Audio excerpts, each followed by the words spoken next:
നമസ്കാരം, chess battles മലയാളത്തിലേക്ക് സ്വാഗതം. ജർമ്മൻ ഗ്രാൻഡ് മാസ്റ്റർ വിൻസെന്റ് കെയ്മറും പ്രഗ്നാനന്ദയും തമ്മിൽ ഇന്നലെ നടന്ന വളരെ വേഗത്തിൽ അവസാനിച്ച ഒരു ഗെയിമാണ് ഇന്നത്തെ വീഡിയോയിൽ കാണിക്കാൻ പോകുന്നത്. നോർവേ ചെസ്സിന്റെ 4ാം റൗണ്ടിലാണ് ഈ ഗെയിം നടന്നിരിക്കുന്നത്. ഈ ഗെയിമിൽ കെയ്മർ വൈറ്റ് സൈഡും പ്രഗ്നാനന്ദ ബ്ലാക്ക് സൈഡാണ് കളിക്കുന്നത്. വൈറ്റ് നൈറ്റിനെ F3ലേക്ക് ഡെവലപ്പ് ചെയ്തുകൊണ്ടാണ് ഗെയിം സ്റ്റാർട്ട് ചെയ്യുന്നത്. റെട്ടി ഓപ്പണിംഗ് ആണ്. ബ്ലാക്കും നൈറ്റിനെ F6ലേക്ക് ഡെവലപ്പ് ചെയ്യുന്നു. വൈറ്റ് C4 മൂവ് ചെയ്യുന്നു. ഇതോടെ ഗെയിം ഇംഗ്ലീഷ് ഓപ്പണിങ്ങിലേക്ക് മാറിയിരിക്കുകയാണ്. ഇവിടെ ബ്ലാക്കും C5 മൂവ് ചെയ്യുന്നു. വൈറ്റ് അടുത്ത നൈറ്റിനെ കൂടെ C3ലേക്ക് ഡെവലപ്പ് ചെയ്യുന്നു. ഇത് ഇംഗ്ലീഷ് ഓപ്പണിങ്ങിൻ്റെ 3 നൈറ്റ് സിസ്റ്റമാണ്. ബ്ലാക്ക് D5 മൂവ് ചെയ്തുകൊണ്ട് ഒരു പോൺ എക്സ്ചേഞ്ച് ഓഫർ ചെയ്യുന്നു. വൈറ്റ് പോൺ വെച്ച് പോണിട്ടുന്നു. ബ്ലാക്ക് നൈറ്റ് വെച്ച് തിരിച്ചിട്ടുന്നു.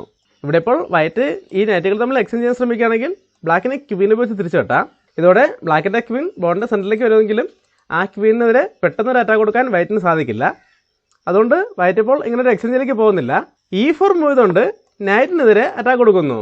എന്നാൽ പ്രഗ്നാനന്ദ ഇപ്പോൾ ആ നൈറ്റിനെ തിരിച്ചുകൊണ്ട് പോകുന്നില്ല. പകരം നൈറ്റിനെ B4ലേക്ക് കൊണ്ടുവരുന്നു. ഇവിടെ ഇപ്പോൾ വൈറ്റ് A3 മൂവ് ചെയ്തുകൊണ്ട് ആ നൈറ്റിനെ അറ്റാക്ക് ചെയ്യാൻ ശ്രമിക്കുകയാണെങ്കിൽ നൈറ്റ് വെച്ച് ചെക്ക് കൊടുത്തുകൊണ്ട് ഈ ബിഷപ്പായിട്ട് നൈറ്റിനെ എക്സ്ചേഞ്ച് ചെയ്യാനാണ് ബ്ലാക്കിൻ്റെ പ്ലാൻ. ഇവിടെ എന്തായാലും വൈറ്റ് ഇപ്പോൾ ഇങ്ങനെ ഒരു അറ്റാക്കിലേക്ക് പോകുന്നില്ല. പകരം ബിഷപ്പിനെ C4ലേക്ക് ഡെവലപ്പ് ചെയ്തുകൊണ്ട് F7ലേക്ക് ഒരു കൺട്രോൾ കൊണ്ടുവരുന്നതോടൊപ്പം കാസ്റ്റിംഗുള്ള സൗകര്യവും ഉണ്ടാക്കുന്നു. ഇവിടെ ബ്ലാക്ക് വൈറ്റിൻ്റെ ഈ കാസ്റ്റിംഗ് തടയാൻ ശ്രമിക്കുകയാണ്. അതിനായിട്ട് ആദ്യം ബിഷപ്പിനെ F6ലേക്ക് ഡെവലപ്പ് ചെയ്തുകൊണ്ട് ഒരു ബിഷപ്പ് എക്സ്ചേഞ്ച് ഓഫർ ചെയ്യുന്നു. വൈറ്റ് ഇപ്പോൾ ബിഷപ്പ് വെച്ച് ബിഷപ്പിനോട്ടാണെങ്കിൽ ബിഷപ്പ് വെച്ച് ഈ D3ലേക്ക് ഉണ്ടായിരുന്ന കൺട്രോൾ നഷ്ടപ്പെടും. അതുകൊണ്ട് തന്നെ ആദ്യം നൈറ്റ് വെച്ച് ചെക്ക് കൊടുത്തുകൊണ്ട് വൈറ്റിൻ്റെ കാസ്റ്റിംഗ് സാധ്യത ഇല്ലാതാക്കാം. അതിനുശേഷം ആ ബിഷപ്പിനെ ഒട്ടിയെടുത്താൽ മതി. അങ്ങനെ ഒരു പ്രശ്നമുള്ളതുകൊണ്ട് വൈറ്റും ഇപ്പോൾ ഈ എക്സ്ചേഞ്ചിലേക്ക് പോകുന്നില്ല. പകരം ബിഷപ്പിനെ C5ലേക്ക് കൊണ്ടുവന്ന് ചെക്ക് കൊടുക്കുന്നു. ബ്ലാക്ക് ബിഷപ്പ് വെച്ച് ആ ചെക്ക് ബ്ലോക്ക് ചെയ്യുന്നതോടൊപ്പം ബിഷപ്പിനെതിരെ വീണ്ടും അറ്റാക്ക് കൊടുക്കുന്നു. ഇവിടെ വൈറ്റ് ആ എക്സ്ചേഞ്ചിലേക്ക് തന്നെ പോവുകയാണ്. ബിഷപ്പ് വെച്ച് ബിഷപ്പിനെ ഇട്ടുകൊണ്ട് ചെക്ക് കൊടുക്കുന്നു. ബ്ലാക്ക് ക്വീൻ വെച്ച് തിരിച്ചു കിട്ടുന്നു. ഇവിടെ എപ്പോഴാണെങ്കിൽ വൈറ്റിന് കാസ്റ്റിംഗ് ചെയ്യാൻ അവസരമുണ്ട്. എന്നാൽ കാസ്റ്റിംഗിന് മുമ്പായിട്ട് വൈറ്റ് ഇവിടെ ഒരു അറ്റാക്കിലേക്ക് പോവുകയാണ്. ആദ്യം നൈറ്റിനെ E5ലേക്ക് മൂവ് ചെയ്തുകൊണ്ട് ക്വീനെതിരെ അറ്റാക്ക് കൊടുക്കുന്നതോടൊപ്പം D3 സ്കോറിലേക്കും ഒരു കൺട്രോൾ കൊണ്ടുവരുന്നു. ഇവിടെ ബ്ലാക്ക് ആ ക്വീനെ സെൻറ്ററിലേക്ക് കൊണ്ടുവരികയാണ്. ക്വീനെ D4ലേക്ക് കൊണ്ടുവന്ന് നൈറ്റിനെ തിരിച്ചറ്റാക്ക് ചെയ്യുന്നതോടൊപ്പം F2 സ്കോറിലേക്കും ഒരു കൺട്രോൾ കൊണ്ടുവരുന്നു. വൈറ്റ് ഇപ്പോൾ ആ നൈറ്റിനെ അറ്റാക്കിൽ നിന്നും എങ്ങോട്ടെങ്കിലും മാറ്റുകയാണെങ്കിൽ ഈ D3 സ്കോറിലേക്കുള്ള കൺട്രോൾ നഷ്ടപ്പെടും. ആ സമയത്ത് ഒരു ചെക്കോട് കൂടി നൈറ്റിനെ അങ്ങോട്ടേക്ക് കൊണ്ടുവരാനോ അല്ലെങ്കിൽ ക്വീനെ D3ലേക്ക് കൊണ്ടുവന്ന ശേഷം നൈറ്റ് വെച്ച് ഇങ്ങനെ ഒരു ഫോർക്കും ചെക്കിനോ സാധ്യതയുണ്ട്. അതുകൊണ്ട് വൈറ്റ് ഇപ്പോൾ ഈ നൈറ്റിനെ എങ്ങോട്ടെങ്കിലും മാറ്റുന്നില്ല. പകരം ബ്ലാക്കിൻ്റെ ഈ നൈറ്റിനോട് ഒഴിവാക്കാൻ ശ്രമിക്കുകയാണ്. A3 മൂവ് ചെയ്തുകൊണ്ട് നൈറ്റിനെതിരെ അറ്റാക്ക് കൊടുക്കുന്നു. ഇവിടെ ബ്ലാക്ക് ഒരു എക്സ്ചേഞ്ചിന് ഫോഴ്സ് ചെയ്യാണ്. നൈറ്റിനെ D3ലേക്ക് കൊണ്ടുവന്ന് ചെക്ക് കൊടുക്കുന്നു. വൈറ്റ് നൈറ്റ് വെച്ച് നൈറ്റിനോട്ടുന്നു. ബ്ലാക്ക് ക്വീനെ വെച്ച് തിരിച്ചു കിട്ടുന്നു. ഈ ഡയഗണിലേക്ക് ക്വീന് കൺട്രോൾ ഉള്ളത് കാരണം വൈറ്റിന് ഇപ്പോഴും കാസ്റ്റിംഗ് ചെയ്യാൻ പറ്റില്ല. അതുകൊണ്ട് വൈറ്റ് ആ ക്വീനിൻ്റെ അടുത്ത് ഒഴിവാക്കാൻ ശ്രമിക്കുകയാണ്. ക്വീനെ E2ലേക്ക് ഡെവലപ്പ് ചെയ്തുകൊണ്ട് ഒരു ക്വീൻ എക്സ്ചേഞ്ച് ഓഫർ ചെയ്യുന്നു. ബ്ലാക്ക് അത് അക്സെപ്റ്റ് ചെയ്യാണ്. ക്വീന് വെച്ച് ക്വീനോട് എടുക്കുന്നു.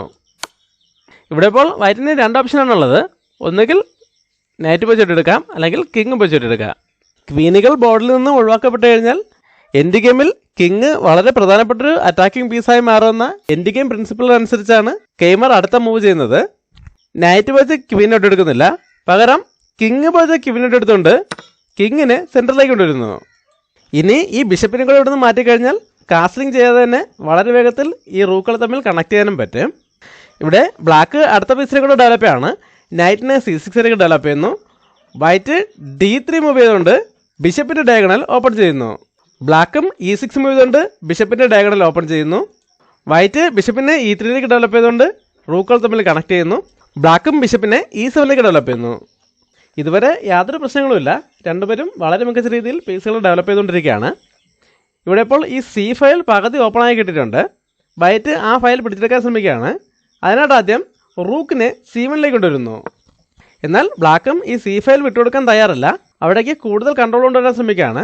റൂക്കിനെ C8ലേക്ക് കൊണ്ടുവരുന്നു. ഇത് ഗെയിമിലെ 16ാമത്തെ മൂവാണ്. ഇപ്പോഴും യാതൊരു പ്രശ്നങ്ങളുമില്ല. രണ്ടുപേർക്കും തുല്യ സാധ്യതകൾ തന്നെയാണുള്ളത്.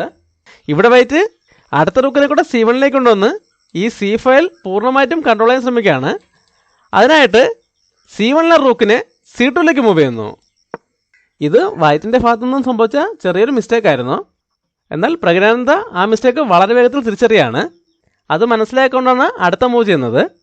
ആ മൂവ് എന്നോടെ വൈറ്റ് തോൽവി സമ്മതിക്കുകയായിരുന്നു. ഈ വീഡിയോ ഒന്ന് പോസ് ചെയ്ത ശേഷം ബ്ലാക്കിൻ്റെ അടുത്ത മൂവ് എന്താണെന്ന് കണ്ടുപിടിക്കാൻ ശ്രമിക്കുക. വൈറ്റ് ഈ 2 റൂക്കുകളെയും ഒരേ ഫയലിലേക്ക് കൊണ്ടുവരാൻ ശ്രമിക്കുന്നതിനിടയിൽ ഇവിടെയുള്ള ഈ ഫോർക്കിനുള്ള സാധ്യത ശ്രദ്ധിക്കാതെ പോയി. ബ്ലാക്ക് അതിലേക്ക് പോവുകയാണ്. നൈറ്റിനെ D4ലേക്ക് കൊണ്ടുവന്ന് ഒരു ഫോർക്കും ചെക്ക് കൊടുക്കുന്നു. ഇവിടെ ഇപ്പോൾ ബിഷപ്പ് വെച്ച് നൈറ്റിനോട്ട് ആണെങ്കിൽ പോൺ വെച്ച് തിരിച്ചിട്ടുകൊണ്ട് അടുത്ത നൈറ്റിന് ഒരു അറ്റാക്ക് വരും. അതോടെ വൈറ്റിന് ഇവിടെ ഒരു നൈറ്റ് നഷ്ടമാകും. അല്ലാതെ ഈ നൈറ്റിനെ രക്ഷിക്കാൻ ശ്രമിക്കുകയാണെങ്കിൽ റൂക്ക് നഷ്ടമാകും. ബിഷപ്പ് വെച്ച് വിട്ടാതെ കിങ്ങിനെ D2ലേക്ക് കൊണ്ടുവന്ന് റൂക്കിനെ സപ്പോർട്ട് ചെയ്യാൻ ശ്രമിക്കുകയാണെങ്കിൽ നൈറ്റ് വെച്ച് അടുത്തൊരു ഫോർക്ക് വരും. അല്ലാതെ കിങ്ങിനെ D1ലേക്ക് കൊണ്ടുവന്ന് സപ്പോർട്ട് ചെയ്യാൻ ശ്രമിച്ചാലും റൂക്കും നൈറ്റും തമ്മിൽ എക്സ്ചേഞ്ച് ചെയ്യാം. ഈ എക്സ്ചേഞ്ചിൽ ബ്ലാക്കിന് ലാഭം കിട്ടുകയും എൻഡ് ഗെയിമിൽ ആ അഡ്വാൻറ്റേജ് ഉപയോഗിച്ച് ബ്ലാക്ക് വിജയിക്കുകയും ചെയ്യും. പ്രജ്ഞാനന്ദയ്ക്ക് ഇത്രയും വലിയ അഡ്വാൻറ്റേജ് കിട്ടിയതുകൊണ്ടും ഇനി എൻഡ് ഗെയിമിൽ എന്താണ് സംഭവിക്കാൻ പോകുന്നതെന്ന് വ്യക്തമായ ധാരണ ഉള്ളതുകൊണ്ടാവും ഇങ്ങനൊരു ഫോർക്ക് വന്നപ്പോൾ തന്നെ ഗെയിമർ തോൽവി സമ്മതിച്ചത്.